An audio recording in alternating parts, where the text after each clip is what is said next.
कैसे हैं आप सभी लोग? आई होप आप सब ठीक होंगे। दोस्तों, क्या आप लोगों को पता है हमारा प्यारा देश भारत आज़ादी से पहले 562 रियासतों में बँटा हुआ था। जिन जिन रियासतों के छोटे-छोटे राजा हुआ करते थे, जो छोटी-छोटी रियासतें हुआ करती थीं।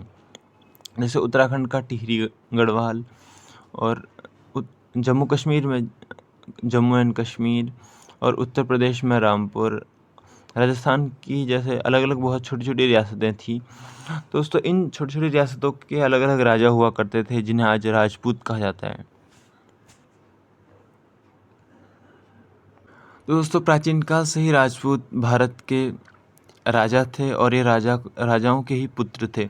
तो दोस्तों, राजपूतों में एक ख़ामी ये थी कि ये कभी किसी के गुलाम नहीं रहना चाहते थे। यहाँ पे अंग्रेज़ आए और मुग़ल आए, इससे पहले और भी काफ़ी आक्रमणकारी आए, लेकिन ये कभी किसी के गुलाम रहे नहीं, हमारा प्यारा देश भारत।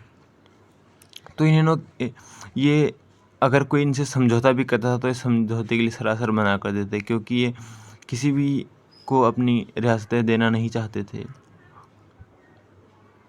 तो दोस्तों, जब इस तरफ से मुग़ल, अरब से मुग़ल आए, तो वो बढ़ते-बढ़ते इस हिंदुस्तान की तरफ आए, तो उन्हें यहाँ पे सबसे ठोस लड़ाकों का सामना करना पड़ा, जो कि हमारे राजपूत थे। तो जब यहाँ मुग़लों का इस पर दिल्ली पर आक्रमण हुआ और भारत पर आक्रमण हुआ, तो उस समय राजपूत मजबूत चट्टान की तरह खड़े रहे और भारत में उनके हमलों को बर्दाश्त नहीं किया। लेकिन तो दोस्तों, ये केरला इस तरफ से फिर अरबों का आना शुरू हुआ और वो यहाँ से धीरे-धीरे करके भारत में घुसने शुरू हो गए। और आपको बता दें कि सबसे पहली मस्जिद इनकी केरला में ही बनी थी। फिर उसके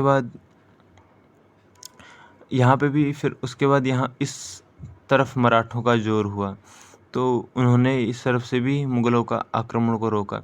लेकिन जब मुग़ल दोबारा जब भारी तादादों में आए, तो वो इस तरफ से भारत में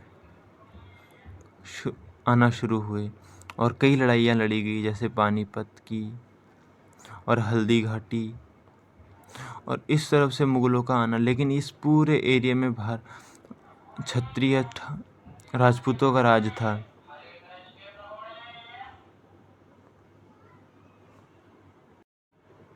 तो जैसे-जैसे मुग़ल आते रहे, तो वो आगे बढ़ते रहे और उसके बाद आगे बढ़ते-बढ़ते उन्होंने बांग्लादेश पर आक्रमण किया। लेकिन इसे जब बंगाल कहा जाता था, तो इस बंगाल पे राजपूतों का राज नहीं था। मतलब उनकी आबादी यहाँ पर बहुत कम थी, तो उन्हें यहाँ पे आसानी से इस्लाम के प्रचार और प्रसार में कोई दिक्कत नहीं हुई। लेकिन जो बांग्लादेश अत्यधिक मुस्लिम बहुसंख्या वाला आज बांग्लादेश बन गया है, यहाँ पे मुसलमानों की आबादी ज़्यादा है, इसको मुग़लों को यहाँ लोगों को मुस्लिम में कन्वर्ट करने में ज़्यादा दिक्कत नहीं हुई।